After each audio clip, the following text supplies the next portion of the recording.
everybody. This is Mary, and I am in New Mexico. This is the first time I've ever been to New Mexico.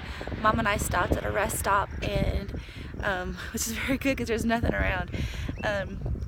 We stopped at this rest stop and we read about this mountain behind me, to my left shoulder.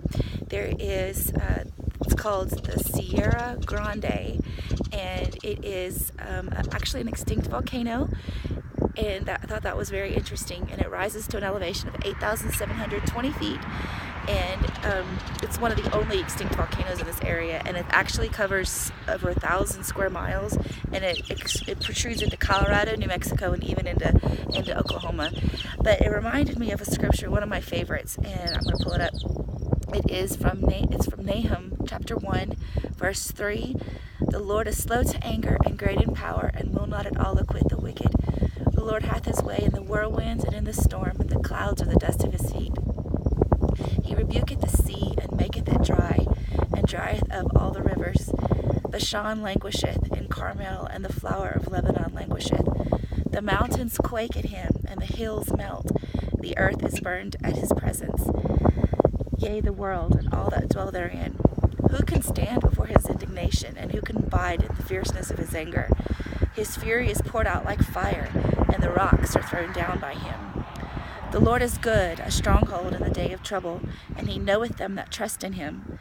But with an overrunning flood he will make an utter end of the place thereof, and darkness shall pursue his enemies.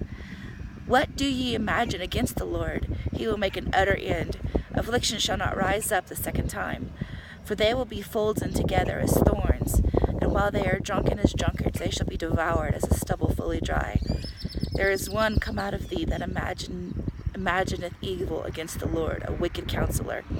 Thus saith the Lord, though they may be quiet, and likewise many, yet thus shall they be cut down, when he shall pass through. Though I have afflicted thee, I will afflict thee no more. For now I will break his yoke from off thee, and burst thy bonds in sunder. And the Lord hath given a commandment concerning thee, that no more of thy name be sown. Out of the house of thy gods will I cut off the graven image and the molten image. I will make thy grave, for thou art vile. Behold upon the mountains the feet of him that bringeth good tidings, that publish peace. O Judah, keep thy solemn feasts, perform thy vows, for the wicked shall no more pass through thee. He is utterly cut off. Thought I'd share that scripture. This is actually a Sunday morning. Mom and I are traveling, so enjoy the beautiful scripture, and hope you all have a wonderful week. Talk to you later. Bye.